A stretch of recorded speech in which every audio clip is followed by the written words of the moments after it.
For this video, my review is Argo. Argo, fuck yourself. This is last year's winner for Best Picture.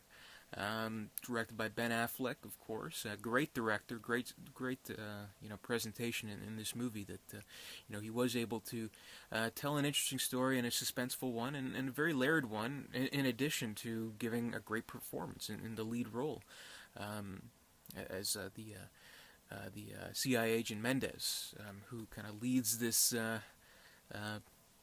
rescue mission, basically, for Americans in Iran during very turbulent revolutionary period, by kind of cooking up this insane scheme, this just wacky scheme that shouldn't have worked, that we shouldn't have seen this movie. It should have failed, and everybody should have died. But it's the best bad idea they had, and it absolutely worked. And what Affleck was able to do is create a very suspenseful movie, but a little bit more than that. I mean, it is a political thriller, very much is. But at the same time, it's kind of like this love letter to movies in Hollywood, and kind of showing how it's almost harder to get a movie greenlit than it is to get a CIA mission underway, basically. So I mean, that's kind of the funny irony of the movie, and it does poke fun at Hollywood and movies in general. So I think it is a unique movie, and a lot more than it gets credit for. So, I know a lot of people, said, shouldn't have won, or that it doesn't really hold up on repeat viewings. I think it does. We know, going into the movie in the first place, that they're going to get out. Otherwise, we wouldn't be, seeing this movie, and the story wouldn't have been told. But, on repeat viewings, I think the suspense really holds up really well because of, how well Affleck was able to create the tension in the scenes, and kind of create a build-up for it, and create truly high stakes for this movie, with his character, and of course the American citizens who are just waiting, and they need to get the hell out of there, basically, in this crazy scheme to pretend to be Canadians. Go Canada, eh? And it's funny too, because being a Canadian and seeing this movie originally with the Canadian audience, like we definitely got the humor of it, like especially the one scene where it's like, when they're rehearsing basically their fake stories, the guy's like, I was born in Toronto, okay, and Mendez is like, no, Canadians don't say Toronto, they say Toronto. Absolutely true. Whole audience laughed. Toronto. Anyway, but that's kind of the funny thing about the movie. But yeah, basically, I mean, because it is such a layered movie, because it is able to do this political thriller, because it is about CIA operations and all that, and all that's really good, but mixing it with the Hollywood aspect, I think that's the stroke of brilliance, and that's what makes this movie such a pleasure to watch over and over again, because while it does have the tense thriller moments, it has other layers to it, I think, that really kind of hit home when it comes to the love for movies, basically, and how even in that one scene where they're about to get on the plane, the guards stop them. They see the storyboards for this cheesy little movie, Argo, and they're just enamored, which is absolutely true. I mean, movies, they reach everybody in the entire world, and it's something that unites people, I think, and that's kind of what the sort of moral, or sort of final statement of the movie is, because how the whole plot gets started is the Affleck character Mendez, he is not really that good of a father, he's estranged from his son, and how he kind of bonds with him is through talking over the phone and watching a movie, Planet of the Apes, or Battle for the Planet of the Apes more specifically, or was it Beneath the Planet of the Apes? No, it definitely wasn't Beneath. Yeah, it was definitely Battle for the Planet of the Apes. Not that that's important, or is it? I don't know. It wasn't one of the better ape movies, but it was still pretty good. I mean, honestly, Roddy McDowall, I think he always, pulls in a good performance, whether he's playing Caesar or, Cornelius, I think. And anyway, I'm getting off track here.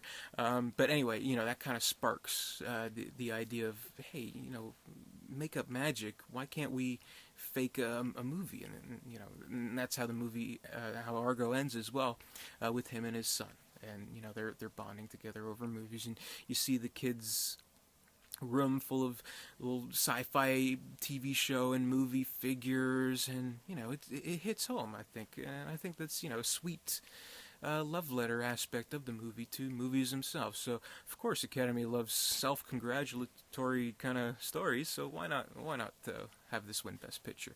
But I think it deserved it. I mean there are movies that I like better during that year, so I would have rather seen Django Unchained win, but what are the odds that that would have happened? But anyway,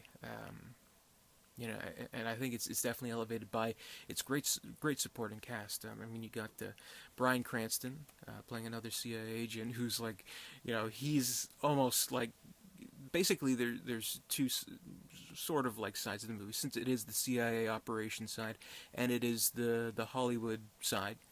So you have investments in two supporting areas. So there's the CIA side where Bryan Cranston is absolutely it, and he's like, get the facts to the president, hurry, we have to get him on that plane, and at the end, where he's like, almost crying, and it's such a great moment.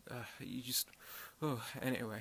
But then there's also the Alan Arkin and John Goodman characters who play the big shot producer, Alan Arkin, as well as the big shot makeup man, played by John Goodman. And both great in their performances. I wish they could have both got nominations, but because Arkin is kind of more loved by the Academy, I guess, and plus he has the money line of the whole movie, Argo, fuck yourself. Obviously they gave it to him, and definitely, I'm sure he reminded a lot of people, within Hollywood of a producer that everybody knows, kind of rings true, sort of. So there's probably that aspect to it as well. So why the voting was kind of tipped in his favor. But he's brilliant in his performance. He's always good, and also people kind of made complaints about the role being so small, that why was he nominated for it? But there's no small parts. There's only small actors. Arkin is as big as it gets, basically. So I'm very glad he was nominated for his great supporting performance, in my opinion.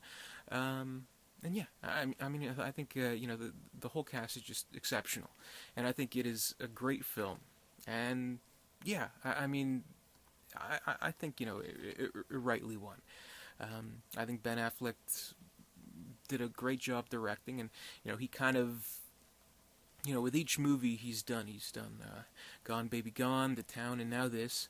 I think he grows a little bit more, but because this one, his role is almost autobiographical, in sort of, not like literally, but kind of in the way that the pressure's on. He has to direct these American hostages, basically, and if the performance doesn't go good, if the production doesn't go good, everything's fucked. And that's kind of like its own little analogy of Hollywood in its own way, sort of, if that makes sense, which I think it does. Infamously, Affleck was not nominated for Best Director. He won the Directors Guild Award, but was not nominated for this, which is surprising, and it's kind of a slap in the face. But hey, he won producer credit, because he and George Clooney and what is that other guy's name? He was the cop in Black Sheep. Do you know who I'm talking about? I'm gonna try and read on the back here. All right. Grant Heslov, okay? He was the cop in Black Sheep. Go rent Black Sheep, then never mind. Battle for the Planet of the Apes, great ape movie. Anyway, I don't know where my head's at in this review, so I'm just gonna put it like this: Argo's a great movie. If you don't like it, Argo, fuck yourself. So, thanks for watching.